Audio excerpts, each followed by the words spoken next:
Alhamdulillah alladzi arsala rasulahu bil huda wa dinil haqq liyuzhirahu 'alad dini kullihi wa kafa billahi syahida. Asyhadu an la ilaha illallah wahdahu la syarikalah wa asyhadu anna Muhammadan 'abduhu wa rasuluh alladzi la nabiyya ba'da, amma ba'd. Nu biasa teh nu klasik lah. Nu klasik bisa di masalah teh.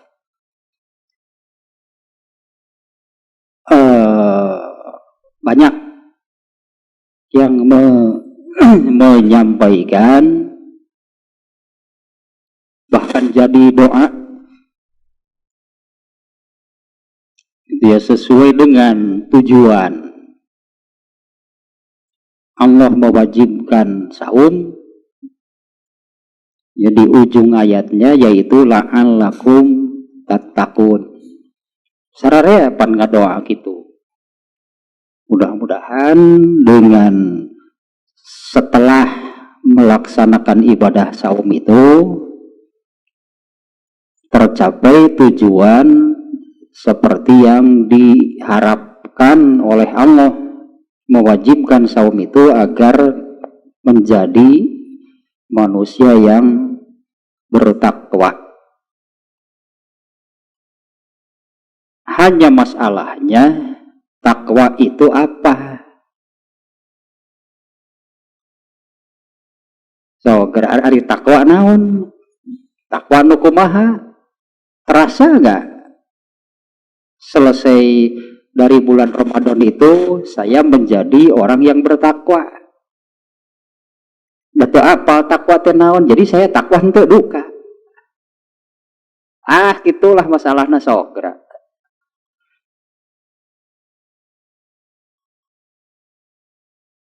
Sudah agak lama nih saya ingat nih. Saya sampaikan di sini sudah agak lama.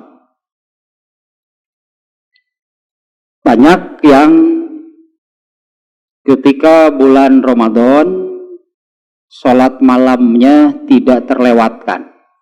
Lebahar pisan, tarawehan. Sebulan penuh gitu tarawehnya terus dilakukan. Lebar gitu, sayang terlewatkan sekali saja. Nah kemudian begitu masuk bulan Syawal, berlanjut nggak sholat malamnya?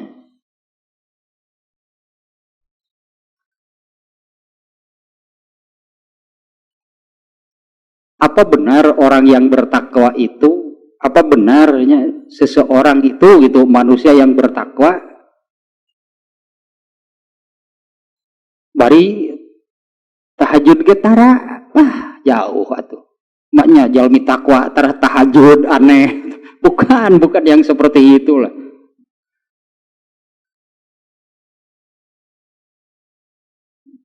Dimulai sejak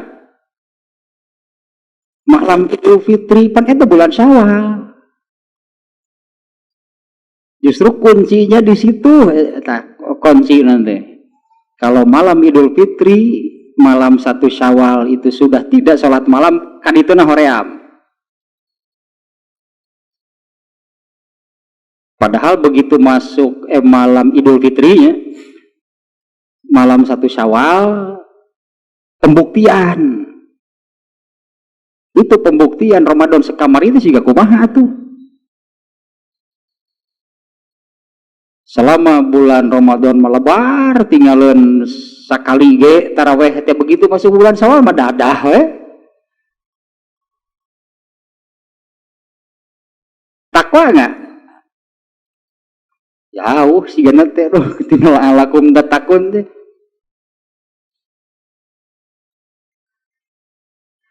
Dan semuanya lah gitu ta. Kemudian satu hal lagi gitu nya. Tapi kalau mau berubah, gak ada kata telat sebetulnya. Buktikan gitunya bahwa saum kamari teh bahasa Sunda nama nyaan bebenangan gitu bulan Ramadan teh. Bebenangan dari bulan Ramadannya saum khususnya dan juga sholat malam 2. saum yang pokok, kemudian sholat malam. Katingali kelihatan itu bebenangan deh selama Ramadan teh tingali bulan Syawal siga kumaha.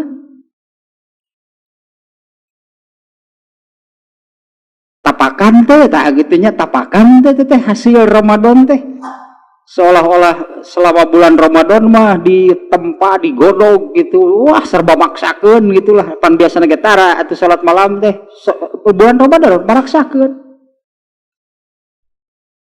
Keluar bulan Ramadan ces gitu tapakan berarti atuh mun gitu mah lakum tatakunnya tidak tercapai.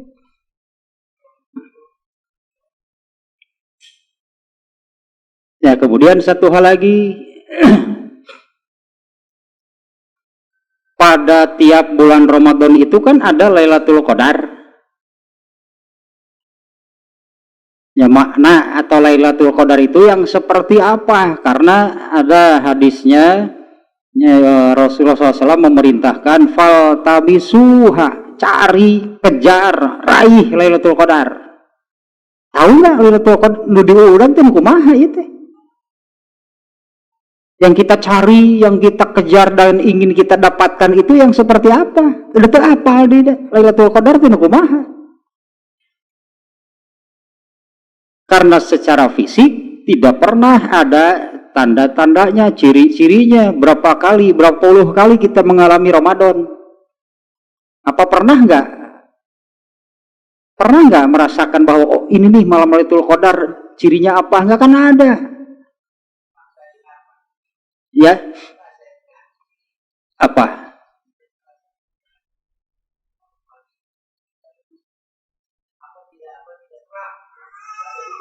Oh, sering itu pak kejadian. Memang Ramadannya musim hujan.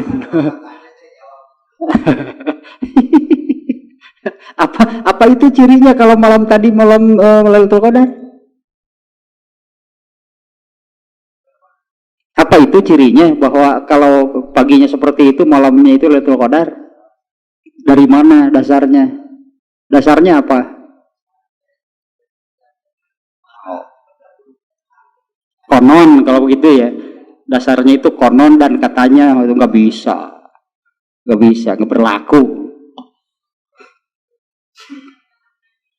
Ya kalau katanya lebih banyak orang bisa ngarang, ya kan ada secara fisik bahwa malam Lailatul Qadarnya itu ya, tanggal berapa gitu ya di setiap bulan Ramadan. Kalau Rasulullah SAW menyebutkan 10 hari terakhir di tanggal-tanggal ganjil. Nah, tapi kalau memastikan malam ini atau oh tadi malam Lailatul Qadar nggak akan ada. Ya, jadi sebetulnya diperintahkan mencari gitu ya, kejar raih Lailatul Qadar. Tapi banyak yang nggak tahu Lailatul Qadar itu apa. Kemudian cara meraihnya bagaimana? Ya cara meraihnya itu bagaimana? Saya ibaratkan begini, ada sebuah toko lah gitu ya, sebuah toko yang menjanjikan kalau belanja di tanggal-tanggal ganjil tadi itu akan dapat bonus besar.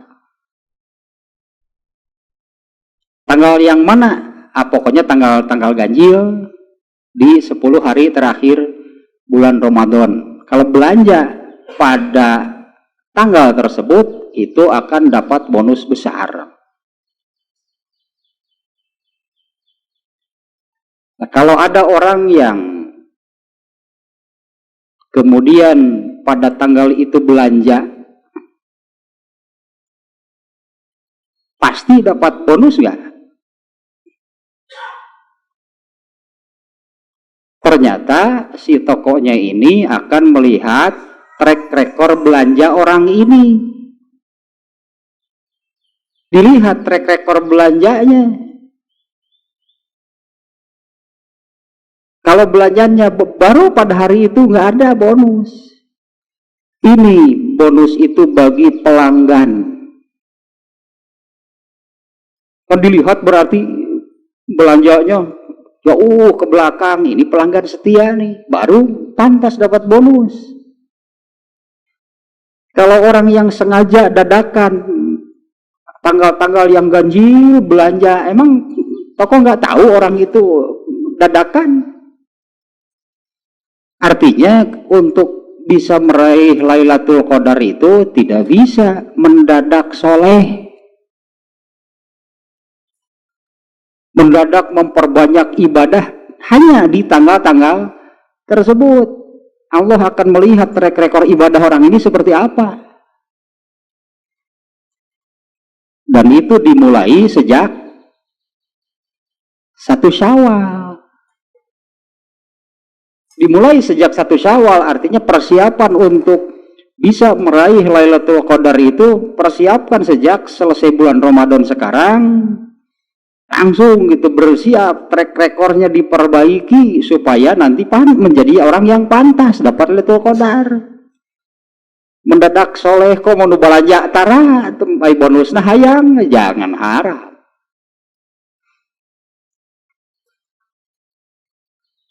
Gak bisa didadak di malam-malam yang ganjil itu mendadak banyak gitu amal ibadahnya, nggak bisa. Allah juga tahu orang ini seperti apa.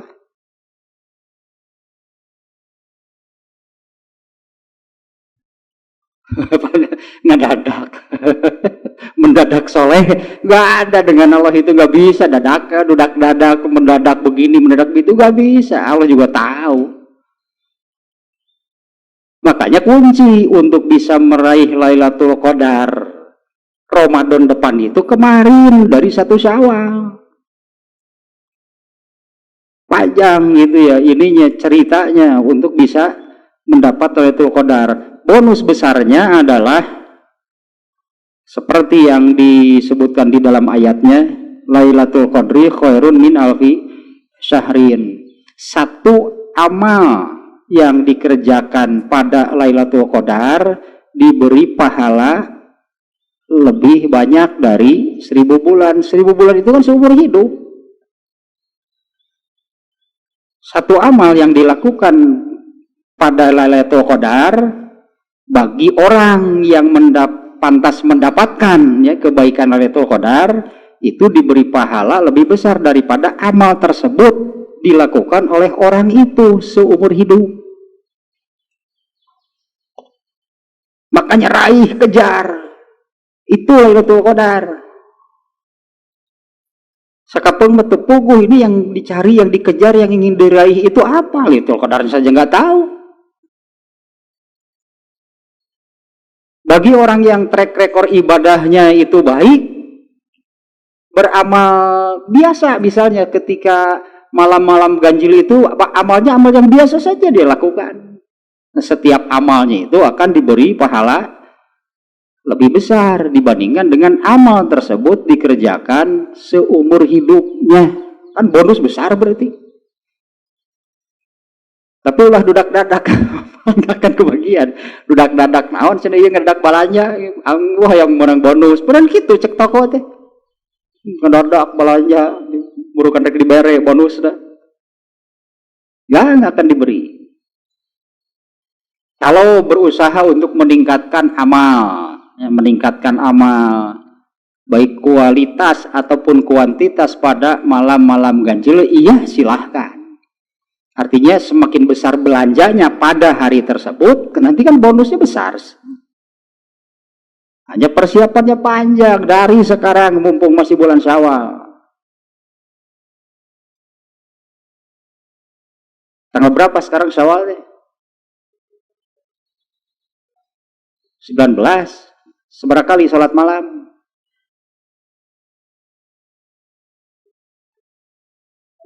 19 kali, nah baru kelihatan gitu persiapan ya, persiapan untuk meraih Lailatul Qadar Ramadan depan. Nah kalau Ibnu Mas'ud itu seorang ulama ya, banyak nih statement lah gitunya fatwa Ibnu Mas'ud ini sahabat sahabat Rasulullah SAW banyak dia berfatwa. Tapi fatwa ini fatwa sahabatnya, bukan dari Nabi. Kalau yang menjadi dalil kan Nabi, Quran dan hadis lah gitu ya, dasar agama Islam. Ini fatwa. Kalau fatwa artinya bisa diterima, bisa juga ditolak.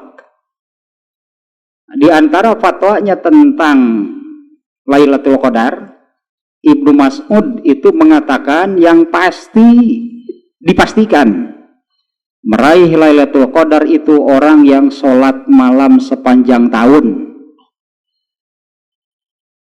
Mau diterima silahkan, itu fatwa. Tapi itu kan bisa menjadi gambaran taetan sebut track record ibadahnya. Orang yang dipastikan meraih Lailatul Qadar itu orang yang sholat malam sepanjang tahun. Makanya kuncinya 1 Syawal justru. Dari situ kan mulainya.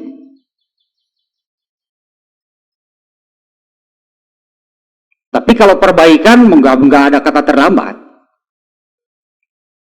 Ya, untuk terus memperbaiki itu nggak ada kata terlambat. Hanya sebetulnya bagaimana trik lah itunya, bagaimana triknya, caranya supaya bisa sholat malam setiap hari. Karena pola tidur orang kan beda-beda. Kalau orang yang biasa tidur jam 8, jam 9, bangun jam 2, jam 3, pola tidurnya seperti itu enak.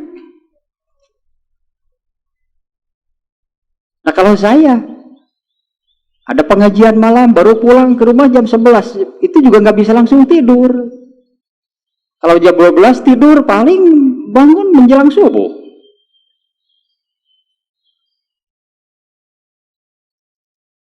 Bagaimana tapi caranya nih supaya sholat malam ini bisa dilakukan tiap hari?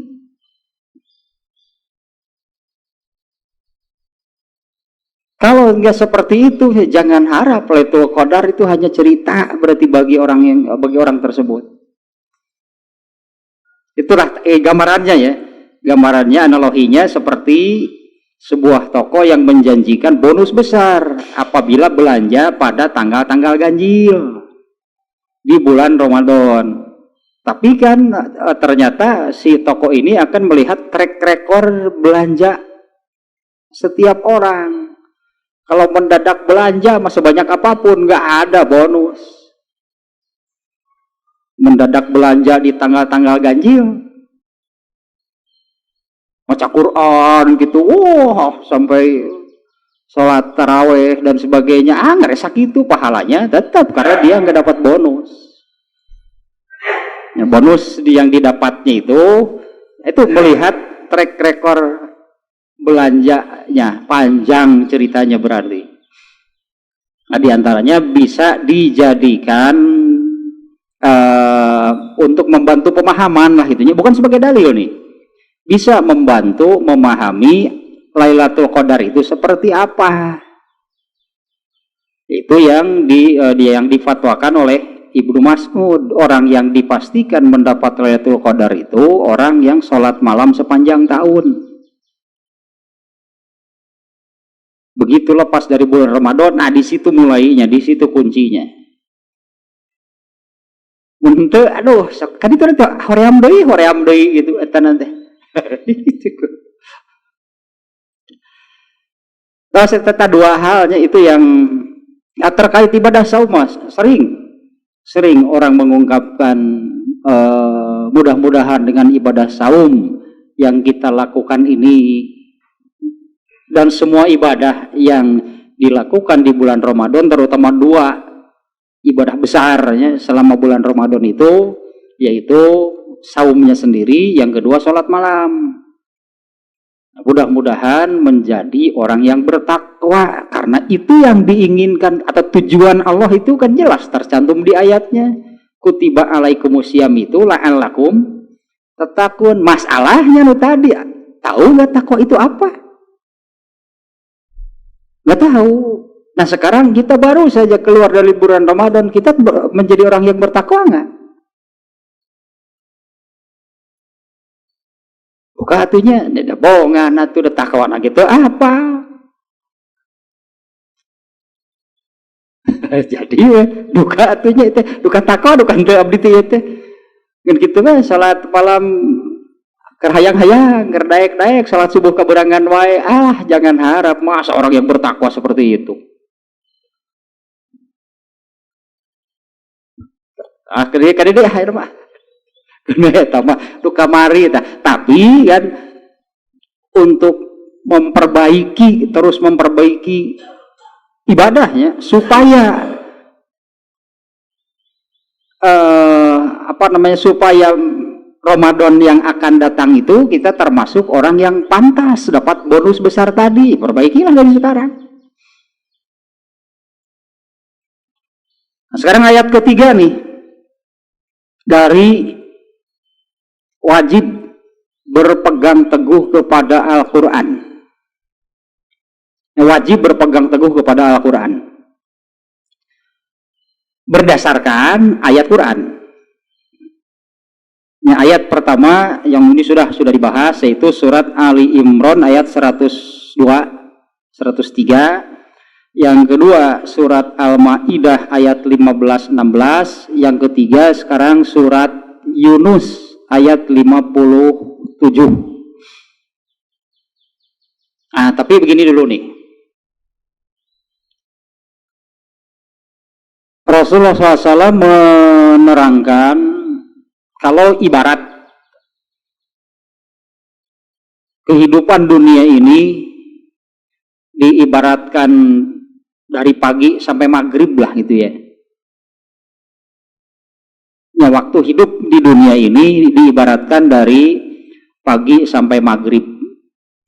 Nah, Rasulullah SAW menerangkan bahwa agama Yahudi, sebutlah agama Yahudinya, dengan kitabnya kitab Taurat, nabinya Nabi Musa, itu kan gitu disebut agama dari Allah mah. Kitabnya apa, nabinya siapa? Dalam tanda kutip katalah Allah mengharapkan dalam tanda kutip, ya inilah agama yang Allah turunkan untuk manusia sampai hari kiamat. Ternyata hanya bertahan sampai zuhur. Hanya bertahan sampai zuhurnya kalau kita gambarkan kehidupan dunia ini dari pagi sampai maghrib. Kenapa hanya berhenti sampai waktu zuhur? Karena agama ini hancur oleh pemeluknya sendiri. Kitabnya pun diubah-ubah. Ada yang ditambah, ada yang dibuang, ada yang diubah. Yang mengatakan demikian itu ayat Al-Quran. Allah memberitakan seperti itu kelakuan orang-orang Yahudi terhadap agamanya sendiri. Karena kerusakannya sudah sedemikian parahnya, nggak akan bisa dilanjutkan lagi ini agama. Sudah rusak. Maka Allah mengutus lagi Nabi yang baru, yaitu Nabi Isa. Agamanya baru, kitabnya baru. Tadinya, ya dalam tanda kutip diharapkan itulah agama dari Allah sampai hari kiamat. Ternyata juga hanya bertahan sampai asar. Dengan nasib yang sama dengan agama sebelumnya. Agamanya rusak, kitabnya juga dirusak. Nah kemudian di waktu asar, artinya ini di akhir zaman sampai maghrib. Allah mengutus Nabi yang terakhir, agama yang terakhir, kitab yang terakhir. Allah menetapkan inilah yang terakhir, mau bagaimanapun keadaannya, Allah nggak akan mengutus Nabi lagi. Harus sampai hari kiamat. Bagaimana nasib Islam? Sama nggak dengan agama sebelumnya? Ini nasib agama Islam ini sama agamanya ya? Sama nggak nasib agama Islam dengan agama-agama sebelumnya? Kalau kitabnya Allah sendiri yang menjamin, kami yang menurunkan, kami akan yang menjaganya. Kitabnya nggak akan mengalami perubahan seperti Taurat dan Injil. Apa di Taurat dan Injil hari ini ada nggak ayat tentang haji? Nggak ada, mana ada di Taurat dan Injil ayat yang mewajibkan ibadah haji. Kalau di zamannya ada ibadah haji. Orang Yahudi, orang Nasrani, ini sebelum ada Islam, atau kita menyebutnya zaman jahiliyah gitu ya, sebelum ada Islam. Orang Yahudi, orang Nasrani itu melaksanakan ibadah haji ke Mekah. Dari dulu juga ibadah haji. Ka'bah sebagai tempat tawafnya. Orang Yahudi, orang Nasrani ketika melaksanakan ibadah haji ke Mekah, mereka itu merasa marah dan sakit hati kepada penduduk Mekah, orang-orang Quraisy, karena mereka malah menjadikan Ka'bah itu sebagai pusat kemusyrikan. Berhala itu di sekeliling Ka'bah penuh. Tapi mereka nggak bisa berbuat apa-apa karena mereka kan tuan rumah. Itu ibadah haji itu ada. Orang di agama Yahudi, di agama Nasrani. Kemudian di kitab mereka juga apa hari ini ayat kisos masih ada. Jadi di Taurat, di Injil ayat tentang kisos ada nggak? Udah hilang, sudah dicoret.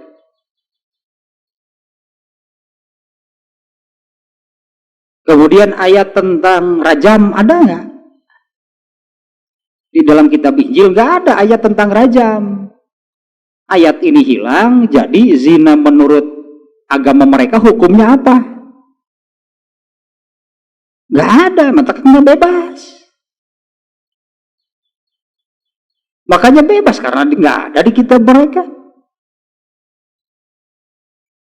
Kalau yang berzina itu di rajam, coret ayatnya, ya udah nggak ada, berarti hukumannya itu bukan pelanggaran artinya.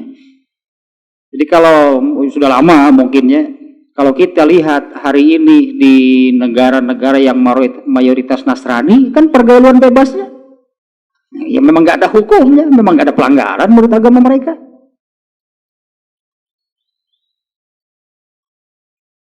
Nah, nasib agama Islam sendiri bagaimana? Kalau Al-Qur'annya Allah yang menjamin tidak akan ada perubahan satu huruf pun. Al-Quran itu beda pasti ketahuan, ribut pasti jadi masalah. Tapi nasibnya sama. Dulu mereka tidak mau mengamalkan ayat tentang rajam, buang ayatnya. Tidak mau mengamalkan ayat haji, buang ayatnya. Kalau orang Islam ayatnya tetap ada, ngamalkan itu. Apa bedanya?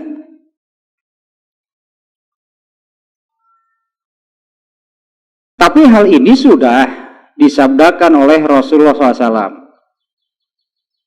Antum la tatba'unna sunnana man kana qablakum. Shibran bi shibrin, zira'an bi zira'in. Walau kana ila hujrati dubbin. Kalian orang Islam akan hidup dengan cara-cara hidup orang-orang yang dulu hidup sebelum kalian. Sejengkal demi sejengkal mengikuti mereka nih ya. Kalian akan mengikuti orang-orang yang hidup sebelum kalian. Orang kafir nih yang dimaksud. Sejengkal demi sejengkal. Orang Islam itu sudah mengikuti mereka. Kalau mengikuti mereka artinya kan menjauhi ajaran agamanya sendiri. Karena hidupnya malah mengikuti mereka, bukan mengikuti ajaran Islam. Keluar dari Islam bukan bukan pindah agama, tapi sejengkal demi sejengkal, sehasta demi sehasta, akhirnya kebablasan. Padahal mereka itu sebetulnya menyeru kalian, kalau di hadisnya tadi disebutnya mengajak masuk ke lubang biawak. Maksudnya padahal mereka itu membawa kalian ke neraka. Orang Islam itu mengikuti sedikit demi sedikit.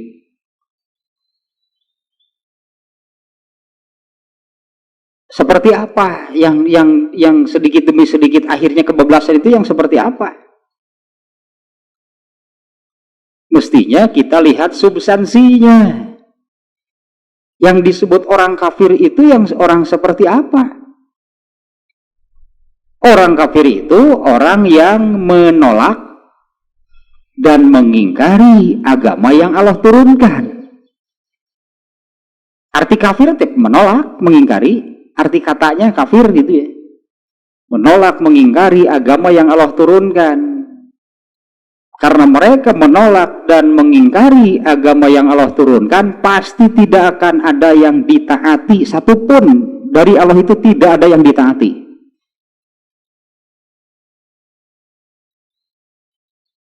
Jadi amal mereka itu seperti apa? Artinya amal mereka itu, atau tidak ada satupun amal yang mereka lakukan karena taat kepada Allah. Nggak akan ada kan, dari Allahnya sudah diingkari, ditolak. Sehingga tidak ada satupun amal yang mereka lakukan itu karena taat kepada Allah. Apa mereka punya kebaikan nggak? Mereka suka melakukan kebaikan nggak? Ada banyak orang kafir yang melakukan kebaikan. Bukan amal soleh ya, kebaikan. Artinya yang mereka lakukan itu hanya kebaikan sosial, bukan karena taat kepada Allah.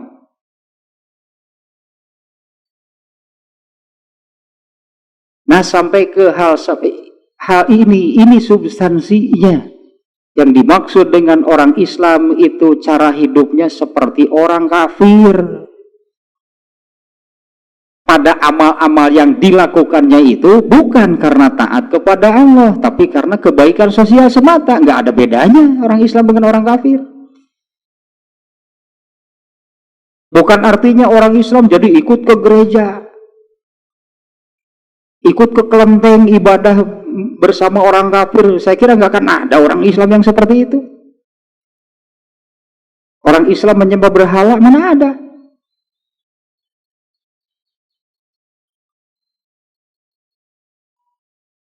Mengikuti orang kafir sejengkal demi sejengkal. Artinya orang Islam mengikuti kafir berarti meninggalkan ajaran agamanya. Tidak menolak, karena ini kan orang Islam. Kalau orang kafir, mereka menolak, mereka mengingkari semua yang diturunkan oleh Allah. Kalau orang Islam itu bukan kafir, kan Rasulullah menyebut, tapi seperti kafir. Nah, substansinya yang seperti kafir itu yang seperti apa? Kita lihat dulu orang kafir, orang yang seperti apa. Mereka itu menolak dan mengingkari. Nah, bagian ininya orang Islam enggak. Orang Islam itu menerima. Orang Islam menerima enggak sholat itu wajib? Kenapa tidak dilakukan? Orang kafir menerima enggak mereka bahwa sholat itu wajib? Yang nggak menerima, mereka kan menolak, mengingkari apa yang ditetapkan Allah. Jadi kalau orang Islam yang tidak sholat itu terlalu jelas mungkinnya kalau mereka itu mengikuti orang kafir. Terlalu jelas lah kalau orang Islam tidak sholat, mereka seperti kafir, persis sama. Nah, bahkan orang-orang Islam yang itunya melakukan kebaikan tapi bukan berdasarkan taat kepada Allah, apa bedanya dengan mereka? Kalau nggak salah pernah juga di sini saya contohkan begini. Ada seseorang yang misalnya mau beli apalah ke sebuah toko, pakai motor gitu, pakai kendaraan, pakai motor itu, parkir motor, kemudian pakai kunci ganda. Ya, pakai kunci ganda, kemudian belanja lah. Ketika ditanya mengapa dikunci bahkan pakai kunci ganda, ya kan takut maling. Aman kan kalau dikunci ganda? Oh. Kemudian satu lagi ada orang kafir mau belanja juga dikunci ganda. Coba tanya alasannya apa?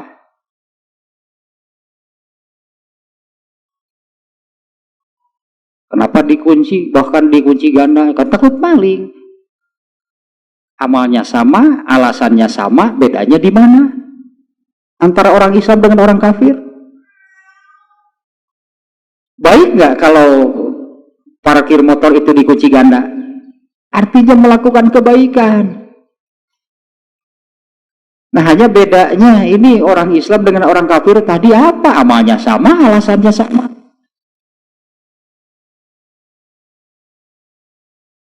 Padahal Rasulullah SAW memerintahkan.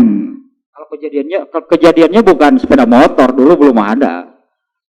Kejadiannya ada seorang sahabat yang datang menemui Rasulullah gitu ya. Kemudian ketika sudah bertemu dengan Rasulullah, beliau nanya ke sahabat tadi, itu untanya sudah diikat belum? Belum. Jawabannya, kalau Allah menakdirkan hilang ya hilang, kalau Allah menakdirkan ada ya ada. Nah Rasulullah memerintahkan talian atau onta teh bisi kabur, tah ada liana. Ngunci motor teh Rasulullah memerintahkan berusaha supaya aman. Kalau orang Islam mengamalkan seperti tadi, mengapa motornya dikunci, bahkan dikunci ganda? Rasulullah memerintah dan saya melaksanakan, baru jadi amal soleh, baru ada pahalanya. Kalau kebaikan tadi nggak ada pahalanya.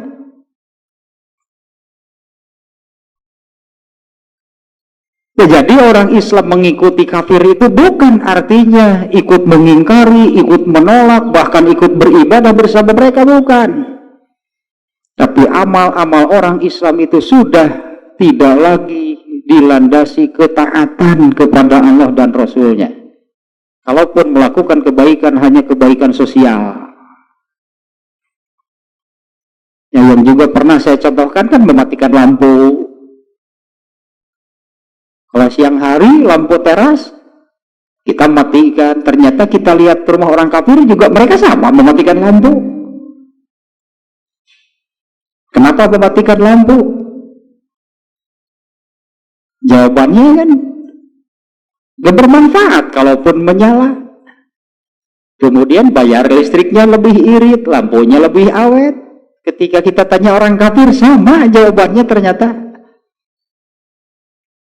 Lalu bedanya amal kita dengan mereka apa?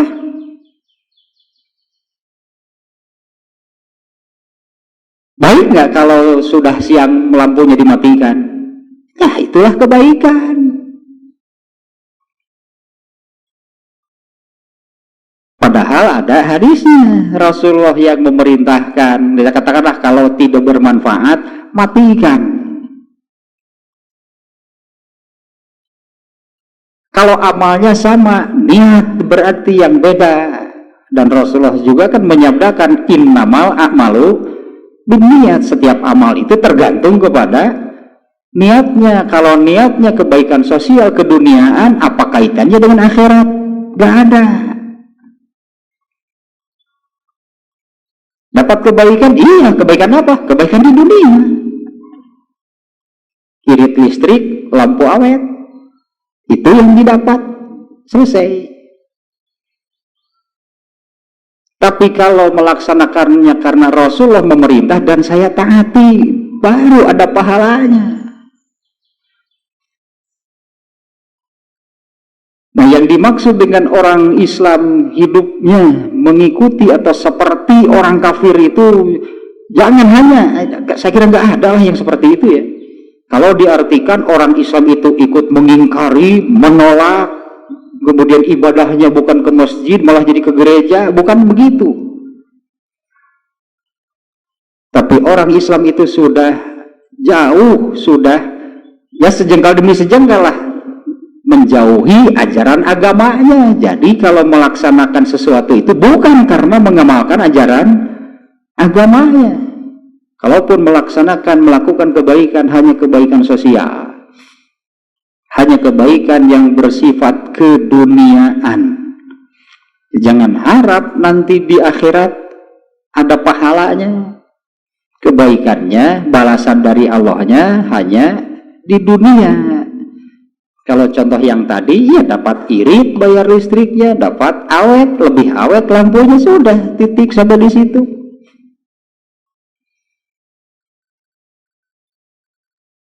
Ayat ini dia ayat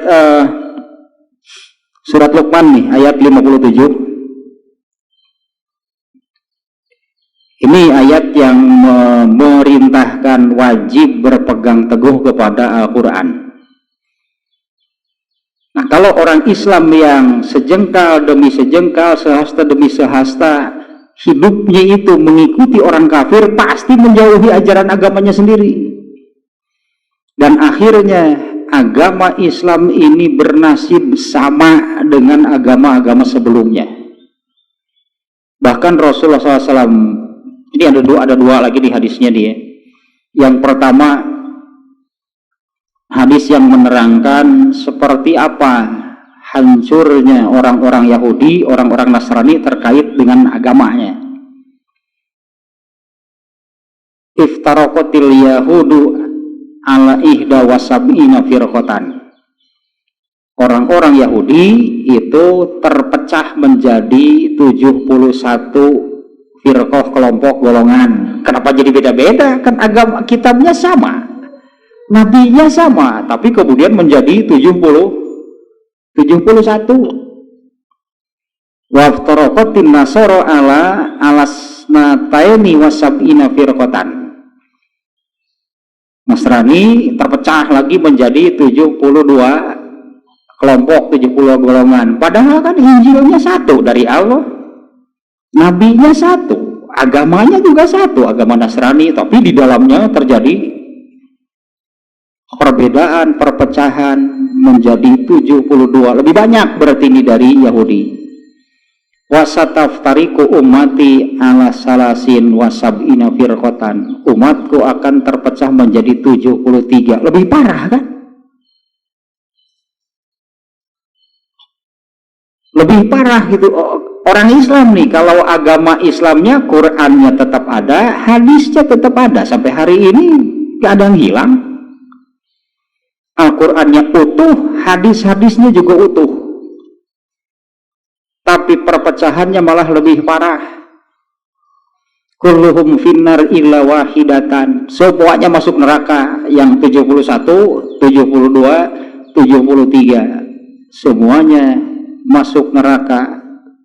Illa wahidatan, kecuali satu. Yaitu, yang satu itu, yaitu yang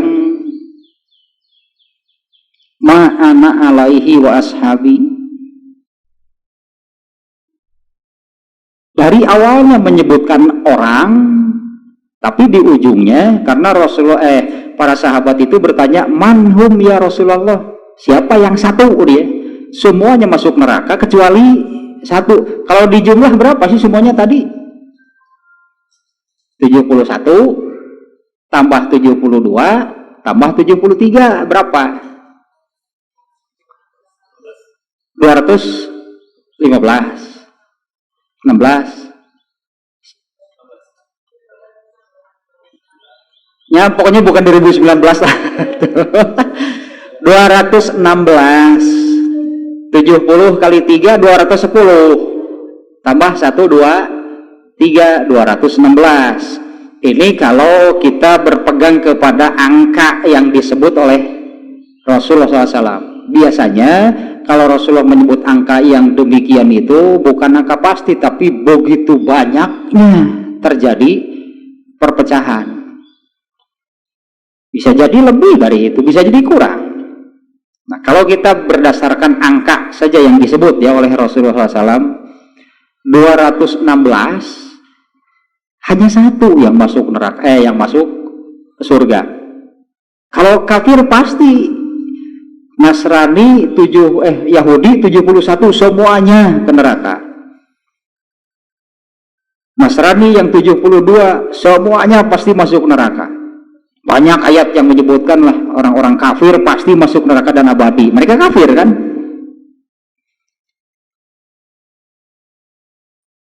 Orang Islam juga masuk neraka. Hanya bedanya dengan kafir, kalau kafir abadi, orang Islam enggak. Bukan enggak.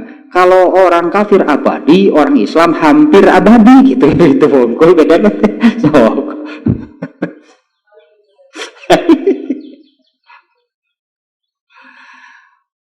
Aduh, masalahnya berat itu ya. Karena kan hadis itu kulluhum, Rasulullah menyebut 216 kelompoknya semuanya Bukan hanya kafir yang Rasul sebutkan, semuanya masuk neraka kecuali satu. Nah, para sahabat itu bertanya, siapa? Artinya kan orang yang ditanya, manhum ya Rasulullah, siapa nih yang satu ini yang selamat? Itu hanya satu kelompok, bukan satu orang, satu kelompok orang lah gitu ya. Nah, Rasulullah SAW menjawabnya secara normatif, bukan si A, bukan si B, bukan kelompok anu, bukan, tapi anak alaihi wa ashabi, apa yang menjadi landasanku dan para sahabatku, bukan per orang atau kelompok, apa yang menjadi landasanku dan para sahabatku. Artinya Rasulullah itu hidup berlandaskan apa, para sahabat hidup berlandaskan apa. Nah, orang yang berlandaskan landasan Rasulullah dan para sahabat itulah yang selamat. Dan Rasulullah SAW juga sudah menyabdakan, inni qad taraktu fikum amro ini, sudah aku tinggalkan di tengah-tengah kalian. Ini bagi manusia sebetulnya seluruhnya, sudah aku tinggalkan di tengah-tengah kalian. Dua hal, dua perkara aku wariskan, aku tinggalkan di tengah-tengah kalian. Dua hal, dua perkara. Ini tasomtum bihima falan tadillu walan tahliku abada. Jika kalian berpegang teguh kepada keduanya, pasti kalian tidak akan tersesat dan celaka sampai kapanpun. Sampai kapanpun berarti kan tidak ada batas waktu. Sementara tahapan hidup manusia itu kan dunia, berikutnya alam barzakh atau alam kubur, tempat hidup manusia nih, berikutnya akhirat. Hadis tadi menjamin apabila berpegang kepada keduanya, kalian pasti tidak akan tersesat dan celaka sampai kapanpun, sampai abadi berarti. Yaitu dua perkara yang dimaksud, Al-Quran dan Sunnatu Rasulihi, yaitu Al-Quran dan Sunnah Rasulnya. Jangan sunnah orang kafir. Sementara hadis tadi kan orang Islam itu malah bergeser hidupnya itu mengikuti cara-cara hidup atau bahasa Arabnya sunnah orang kafir.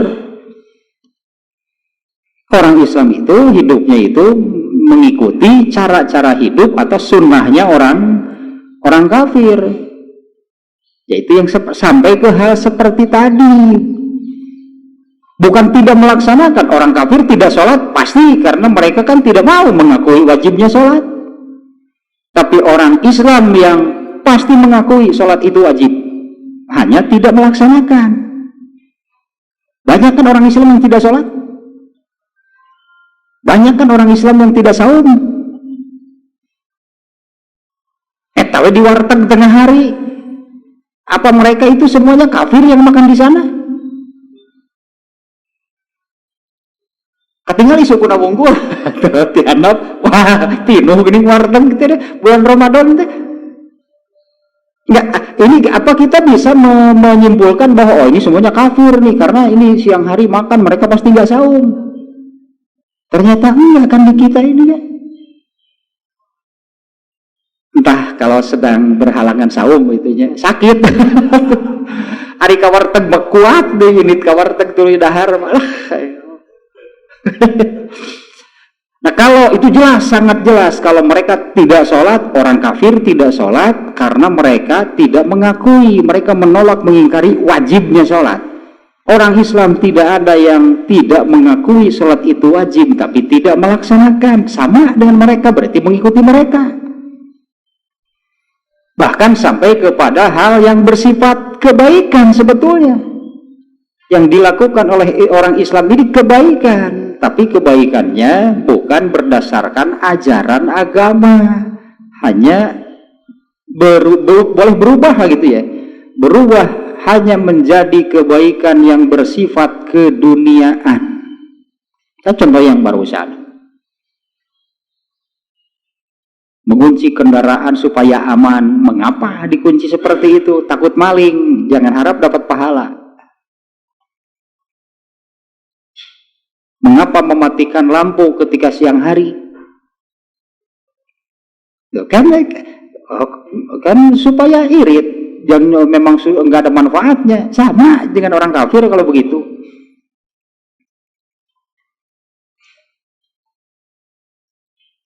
Bergeser lagi nih sedikit nih. Jam salah pandoi ke karga piu. Baru juga sebentar. Ini juga hadis populer nih. Hadis populer saya kira banyak nih yang menyampaikan hadis ini. Nikmatani magbunun kasirun magbunun kasirun minan nasi. Ada dua macam kenikmatan yang dimana banyak sekali manusia yang tenggelam.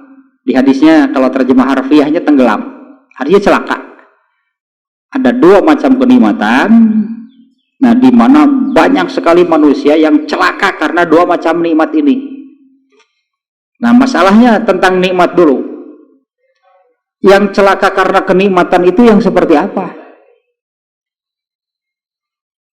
Yang celaka karena mendapat kenikmatan itu yang seperti apa?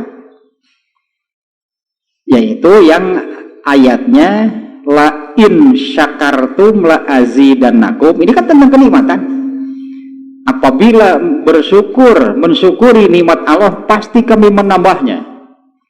Wala in kafartum, dan jika kalian kufur terhadap nikmat Allah, inna azabi, kan dapat azab, dapat siksaan, celaka berarti. Nah artinya orang yang celaka karena mendapat kenikmatan itu adalah orang yang tidak mensyukuri kenikmatan tersebut. Tapi harus disamakan dulu di persepsinya. Beda bang ya, beda mak tuh mau nyambung itu. Samakan dulu persepsinya. Maksudnya coba definisi bersyukur apa supaya jelas. Nanti kena nggak oleh ayat barusan? Jadi kita termasuk yang mensyukur nikmat atau kufur nikmat? Nah samakan dulu persepsinya. Yang namanya bersyukur itu seperti apa? Karena kalau tidak bersyukur pasti dapat azab.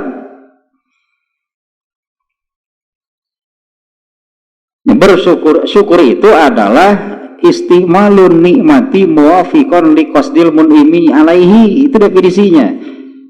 Syukur itu adalah menggunakan, artinya pada awal menggunakan kenikmatan sesuai dengan tujuan si pemberi nikmat, yaitu Allah. Allah memberikan kenikmatan, tujuannya apa? Itu kembali kepada undang-undang dasar tentang manusia. Kembalinya ke undang-undang dasar tentang manusia, yaitu wa ma khalaqtul jinna wal insa illa liya'budun. Itu undang-undang manusia. Tidaklah kami ciptakan jin dan manusia kecuali untuk beribadah. Nah segala yang Allah berikan itu harus digunakan untuk apa? Nah sehingga definisi bersyukur itu menggunakan kenikmatan sesuai dengan tujuan si pemberi nikmat. Tujuan Allah apa? Tujuan Allah menciptakan manusia itu supaya beribadah. Nah segala yang Allah berikan kepada manusia itu hanya boleh digunakan untuk beribadah.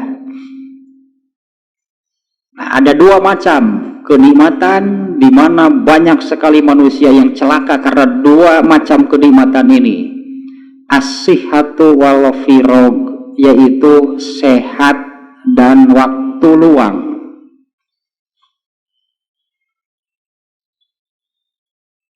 Bukan mungkin lah, saya kira pantas kalau manusia itu ternyata tidak ada manusia yang tidak berdosa.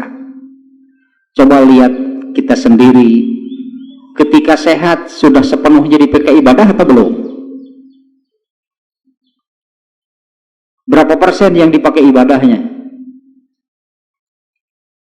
Ketika sehatnya, waktu sehat itu dipakai untuk ibadah berapa persen? Wah hebat. 20%, hebat banget. 20%. Karena tadi kan mengunci motor, mengunci kendaraan pakai waktu nggak? Pakai tenaga nggak? Karena sedang sehat kan dia pergi ke toko. Nah, waktu sehatnya itu digunakan apa? Digunakan mengunci motor, ibadah bukan? Bukan tadi. Karena itu hanya bersifat keduniaan seperti orang kafir.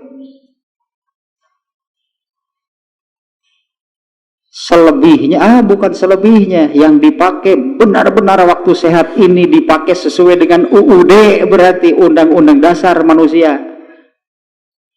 Hanya sedikit selebihnya digunakan untuk ngagugu kahayang jeung karesep hirup jelema. Sok lah, bener nggak? Selebihnya dipakai tidak hayang gitu, dar resep anu itu kan bukan ibadah. Padahal intinya hidup manusia itu menjalankan ajaran agama, adin disebutnya, atau al-hawa. Kalau bukan adin, al-hawa berarti bahasa Sundana begitu, kahayang jeung karesep. Bukan taat kepada Allah. Ngusep pakai ngusep, wah itu taat bukan?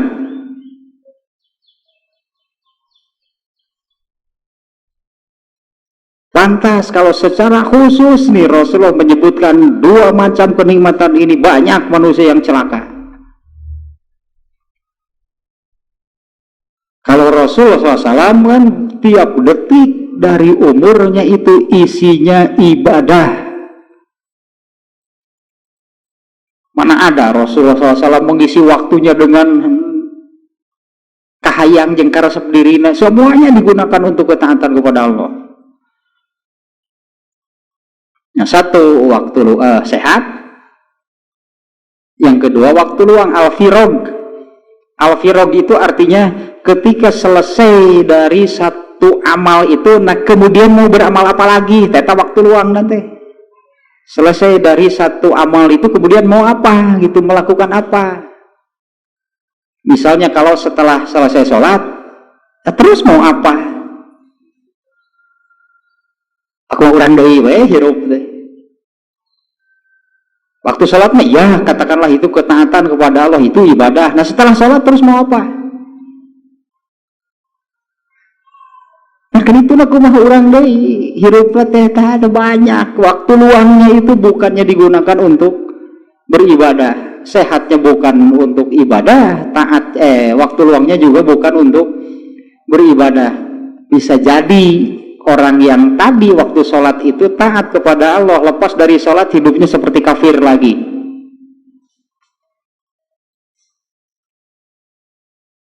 Ya, ketika sholatnya itu taat, katakanlah itu ketaatan kan jelas. Ketika sholatnya itu ya itu ketaatan kepada Allah, dia beribadah kepada Allah. Beres sholat apa? Yang buka hayang jeung karesep deui we hirup nanti.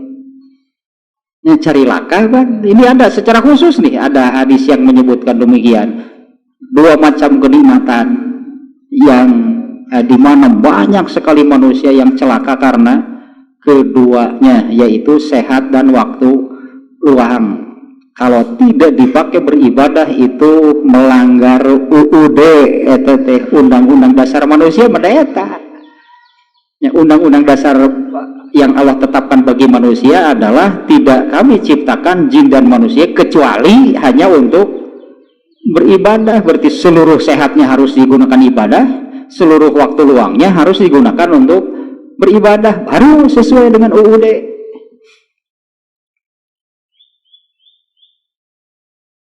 Apa kenapa berat?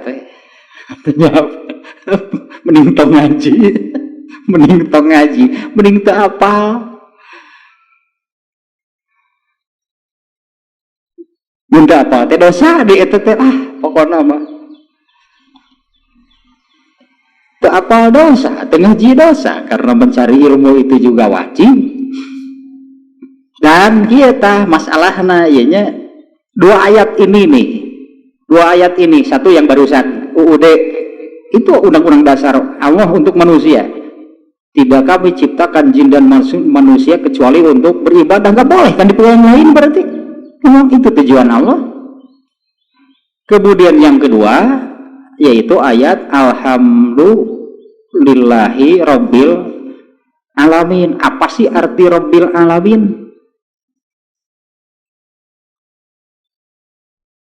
Yang mengurusnya, yang mengatur alamin itu seluruh.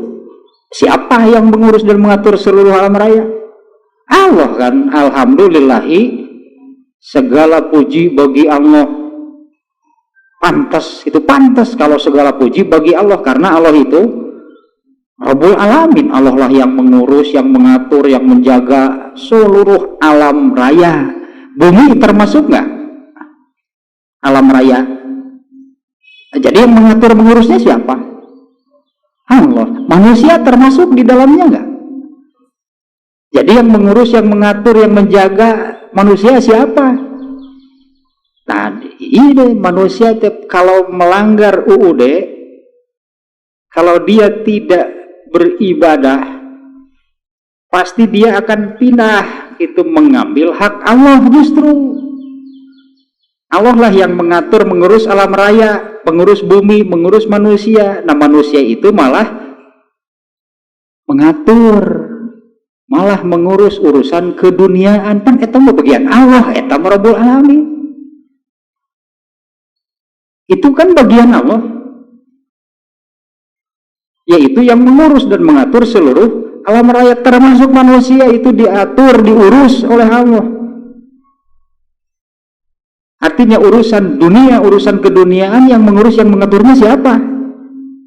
Allah sebagai Rabbul Alamin. Nah manusia ini bukannya beribadah, malah mengatur, mengurusi hidupnya, mengatur dan mengurusi urusan keduniaan. Ibadahnya ditinggalkan, kewajiban dirinya ditinggalkan, hak Allah diambil. Padahal seolah-olah mengatakan sih gak ada pala lintar wae ati jelema teh. Apa iya manusia itu mampu mengatur dunia dan keduniaan? Manusia itu mengurus diri sendiri saja nggak bisa.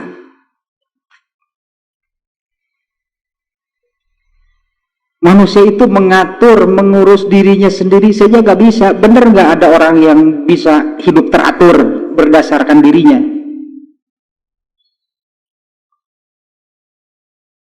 Nah, hidup teratur itu berdasarkan apa yang aturan dirinya. Dia menetapkan bagaimana gitulah supaya hidup teratur, nggak akan ada yang bisa, nggak ada yang mampu. Padahal teraturnya hidup manusia itu kan Allah yang mengatur, Allah menetapkan aturan. Kalau ikut aturan hidup jadi teratur, berarti kan kalau hidup mengikuti aturan kan jadi teratur. Sedikit lagi nih diantaranya. Mungkin sebutannya ritme atau irama hidup sehari-hari manusia seperti apa, coba atur sendiri, bisa nggak? Padahal Allah sudah mengatur ritme yang benar, ritme yang jelas baginya, itu irama atau ritme hidup sehari-hari, yaitu sholat wajib 5 waktu itu sudah Allah atur durasinya berapa lama. Kalau ini ditaati oleh Allah, maka hidup manusia itu akan jelas irama hidupnya. Beda dengan yang membuat sendiri. Ya inilah aturan dari Allah. Kitu tah beresna hirup jelema mah kalau mengikuti aturan Allah. Kalau datang waktu zuhur, azan jam berapa, sholatnya harus jam berapa, manusia kan malah mengatur sendiri. Kumaha manehna we salat lohor teh sakapung jam 1, sakapung jam 2 ruksak, berarti irama hidupnya. Karena itu mengatur sendiri, yang mengatur sendiri bahkan sampai ke urusan ibadah. Malah jadi terserah dirinya. Padahal untuk sholat sendiri itu baru satu hal, tentang waktu mengerjakannya. Kapan harus dikerjakan sholat itu, kan Allah sudah mengatur. Belum lagi segi-segi yang lainnya gitu ya, tentang sholat ini, tentang syaratnya, tentang apa namanya yang wajibnya dan sebagainya. Kalau manusia urusan ibadah itu juga malah mengatur sendiri, bukan taat kepada Allah. Jangan harap hidupnya itu benar.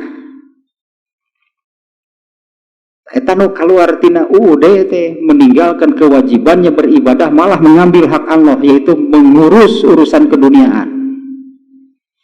Padahal dia sendiri sering mengucapkan alhamdulillahirabbil alamin.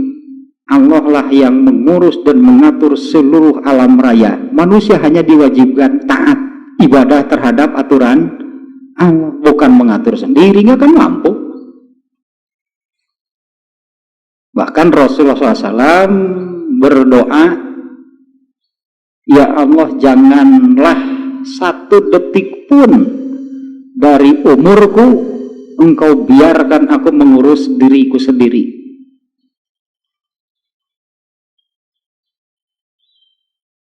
Bahkan manusia malah seperti tadi, malah hidupnya bukan digunakan untuk beribadah, bukan untuk ketaatan kepada Allah, malah itu hirup teh ngaguguk kahayang jeung karesep, asal hayang asal resep. Berarti itu meninggalkan ajaran agama. Itulah substansinya hidupnya orang kafir. Mereka hidup bukan mengikuti, bukan taat kepada Allah, tapi mereka hidupnya itu kan mengikuti kemauan sendiri, membuat aturan sendiri, karena aturan dari Allah itu sudah ditolak dan diingkari. Tapi Rasulullah menyabdakan seperti tadi, kalian akan hidup mengikuti cara-cara orang-orang kafir, sejengkal demi sejengkal, sehasta demi sehasta, padahal mereka itu mengajak kalian masuk neraka. Kalau mengikuti mereka, jangan menolak kalau nanti masuk neraka. Hanya bedanya tadi lah, beda tipis lah.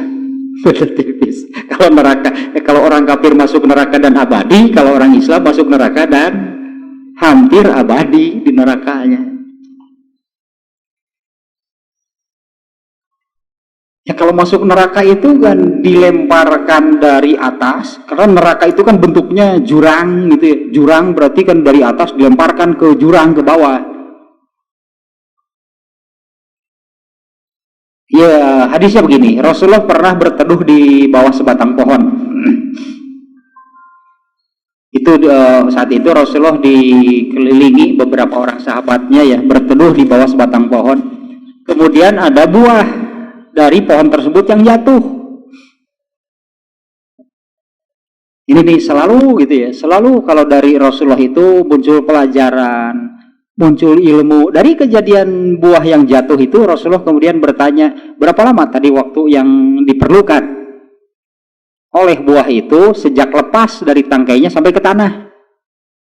Mungkin tingginya seinilah, berapa lama waktunya? Sedetik, mungkin 2 detik. Nah, dari Rasulullah bertanya seperti supaya punya perbandingan.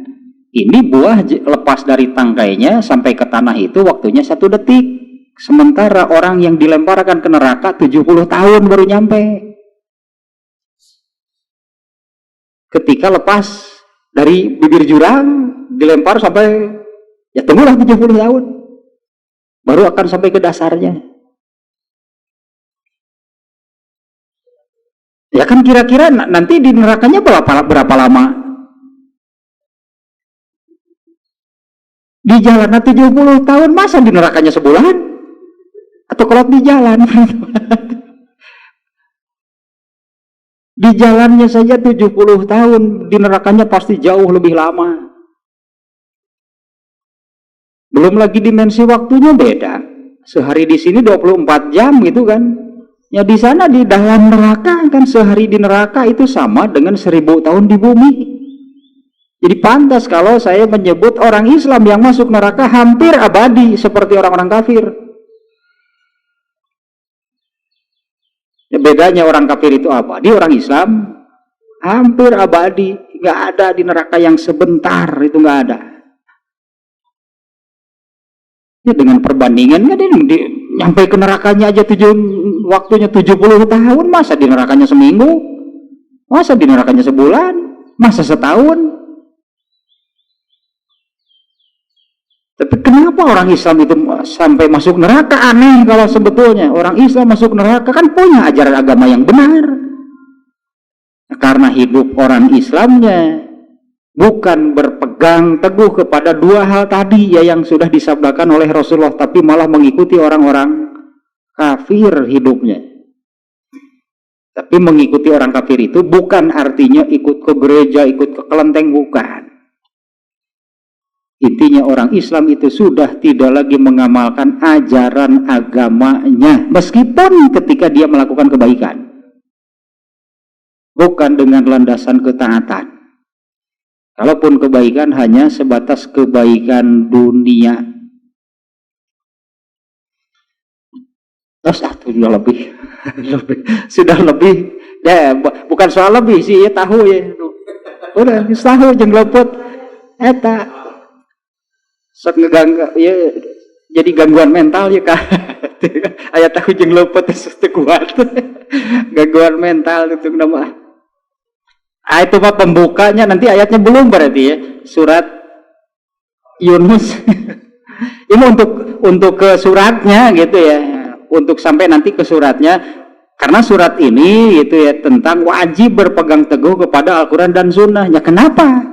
Karena kalau tidak berpegang kepada Al-Quran, lah pasti seperti yang barusan, yang dilakukan sehari-harinya apa? Pasti mengikuti kafir. Pasti sama dengan orang-orang kafir, yaitu bukan ketaatan.